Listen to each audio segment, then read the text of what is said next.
how kindness can actually be better than Botox, which for, all the pretty faces out there, I'm sure they want to hear more. And so talk to us about some of the things that you've learned. Well, the Botox thing for a start, when you have an experience of kindness, it produces what I call kindness hormones. Now, I call them kindness hormones really to draw a parallel with stress hormones, because stress hormones like adrenaline, cortisol, they're produced when you have an experience of stress.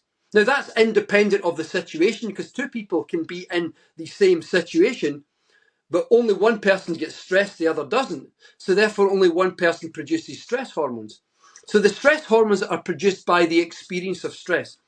So to draw a parallel, kindness hormones are what I call the products that get formed in the brain and body when you have an experience of kindness. And what you actually find is they go in the opposite direction. Nearly everything in the body that stress does, physiological and stress hormones do, kindness hormones do the opposite.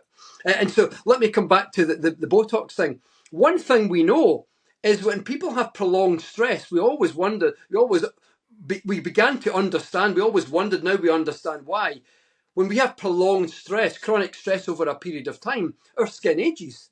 And the reason for that is because the stress causes the production of little things called free radicals. So in science terms, it's called oxidative stress. And that means it's the biological version of everyday mental and emotional stress. So the mental and emotional stress that we experience on the inside, that's called oxidative stress. What in everyday language we call these things free radicals, but they build up in our skin, they build up in the muscles and the brain, they cause memory loss, they can lead to dementia, they lead to hardening of the arteries, they lead to heart attack, stroke, all the different things of aging. But in the skin, one of the things they do is they age the skin. So what research has done is they put kindness hormones, they increase kindness hormones in the skin cells. And amazingly, the kindness hormones actually neutralized the free radicals. And what you saw was levels of free radicals dramatically dropping in the presence of kindness hormones in skin cells. Now, interestingly, you cannot drink kindness hormones, you cannot eat them, you cannot put them in a green juice or a smoothie. You can only produce them on the inside. And one of the ways you produce them is through experiences of kindness.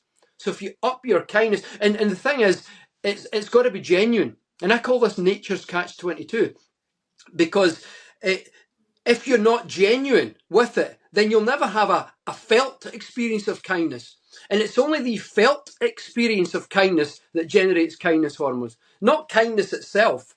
It's the felt experience of it, because a person could just be kind because they think it might make them look good, but there's no kindness hormones then. It's the felt experience of kindness. So I call it nature's catch-22. You only get the benefit if you mean it.